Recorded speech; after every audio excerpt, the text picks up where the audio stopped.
예, 할렐루야. 11월 12일 금요일 짱목과 말씀 수다의 시간입니다. 오늘 말씀은 스가랴 6장 9절부터 15절의 내용의 말씀입니다. 하나님 말씀을 보시겠습니다. 여호와의 말씀이 내게 임하여 이르시되 사로잡힌 자 가운데 바벨론에서부터 돌아온 헬데와 도비야와 여디야가 스바냐의 아들 요시야의 집에 들어갔나니 너는 이날에 그 집에 들어가서 그들에게서 받되 은과 금을 받아 면류관을 만들어 여호사닥의 아들 대제사장 여호수아의 머리에 씌우고 말하여 이르기를 만군의 여호와께서 이같이 말씀하시되 보라 싹이라 이름하는 사람이 자기 곳에서 돋아나서 여호와의 전을 건축하리라. 그가 여호와의 전을 건축하고 영광도 얻고 그 자리에 앉아서 다스릴 것이요 또 제사장이 자기 자리에 있으리니 이 둘 사이에 평화의 의논이 있으리라 하셨다 하고 그 면류관은 헬렘과 도비야와 여디야와 스바냐의 아들 헨을 기념하기 위하여 여호와의 전 안에 두라 하시니라. 먼데 사람들이 와서 여호와의 전을 건축하리니 만군의 여호와께서 나를 너희에게 보내신 줄을 너희가 알리라. 너희가 만일 너희의 하나님 여호와의 말씀을 들을진대 이같이 되리라. 네, 금주는 제가 막 고전을 했어요. 특별히 스가랴의 말씀이 저한테 사실은 정확하게 다가오지 않아서 이 말씀 수다를 전할 때에 참 부끄러운 마음이 있었습니다. 지난주에 특세부터 시작해서 추수감사절이 쭉 진행되면서 이 말씀 수다를 조금 더 준비할 시간도 없었지만 실질적으로 이 스가랴의 말씀은 정말 어려운 내용의 말씀이에요.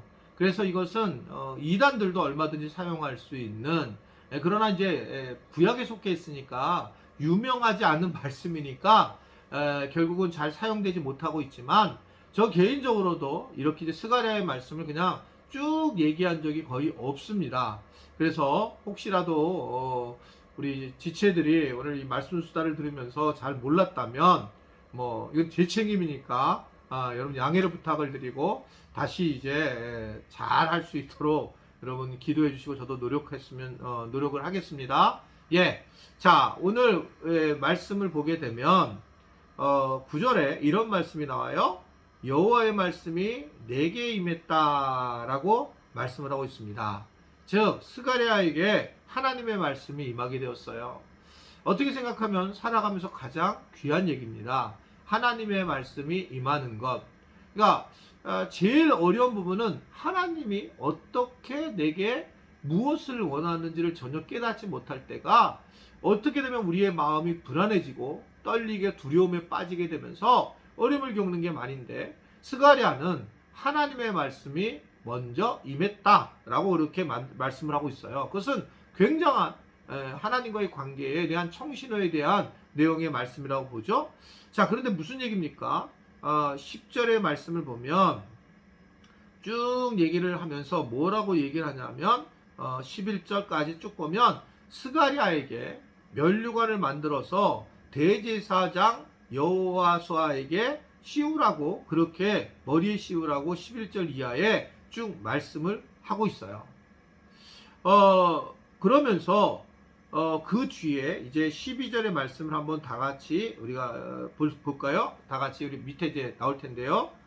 말하여 이르기를 만군의 여호와께서 이같이 말씀하시되 보라 싹이라 이름하는 사람이 자기 곳에서 돋아나서 여호와의 잔을 건축하리라 라고 말씀을 하고 있습니다.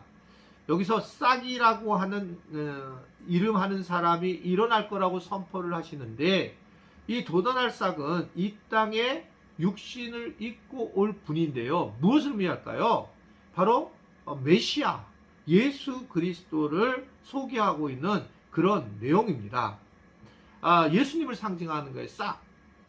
그래서 이 싹이 올라올 것이다 라고 그렇게 말씀을 하면서 여호와의 전이라고 하는 것은 많은 하나님의 나라를 세워져 나갈 것이다 라고 하는 것을 이야기를 하고 있는 것입니다. 싹이 예수님을 의미를 하고 있는 겁니다. 왜 그럴까요? 싹이라고 하는 것은 굉장히 연약한 모습이죠.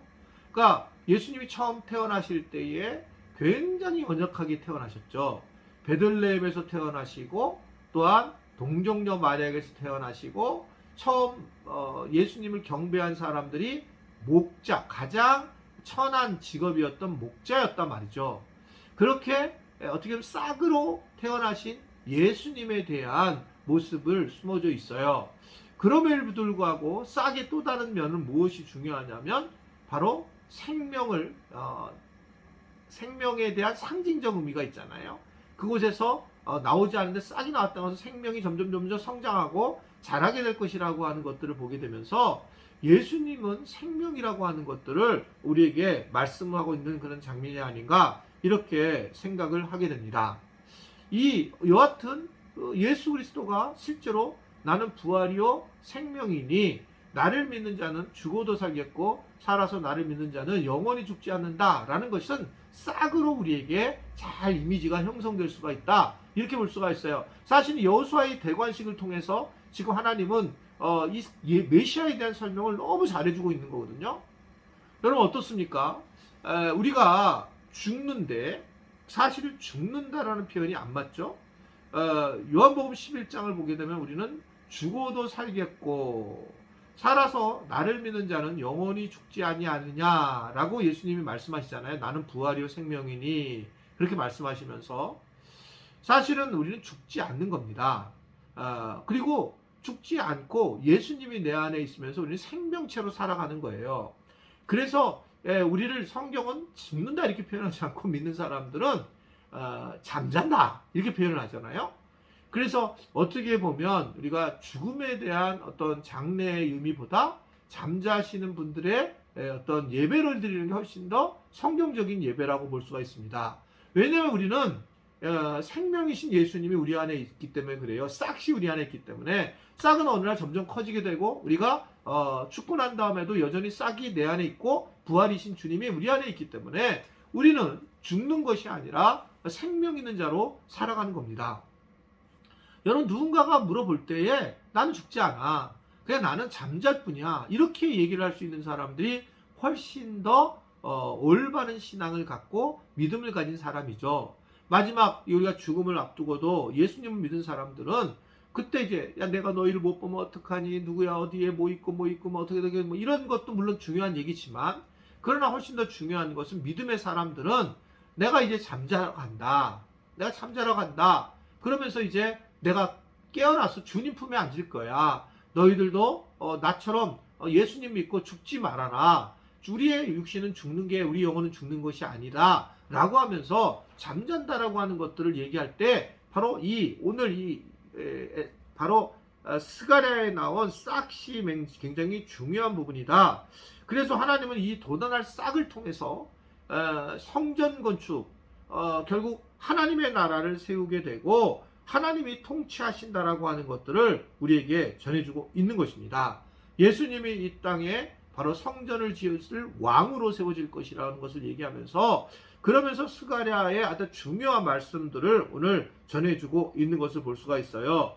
그래서 이 대관식을 통해서 예수님이 누구신가를 명료하게 우리에게 알려주게 되고 결국 우리가 이 싹신 예수님을 늘 만나서 어떻게 이 세상을 살아가느냐에 따라 우리가 정말 왕같은 제사장으로 이 땅에 당당하게 살아갈 수 있다는 것을 오늘 우리에게 전해주고 있습니다. 싹 바로 예수님 이것을 기억하면서 우리가 예수님을 잘 믿어 예수님을 잘 알아서 우리가 이 땅에 살거나 죽을 때 모두가 바로 예수님을 생명으로 모시고 살아가는 비록 연약하지만 싹지 연하지만 그런 우리 모두가 될 수 있게 되기를 주님의 이름으로 부탁을 드립니다. 기도하겠습니다. 오늘도 주관하셔서 우리에게 많은 은혜를 부어주셨던 주님, 우리의 삶에서 늘 중심이 되었던 주님을 찬양합니다.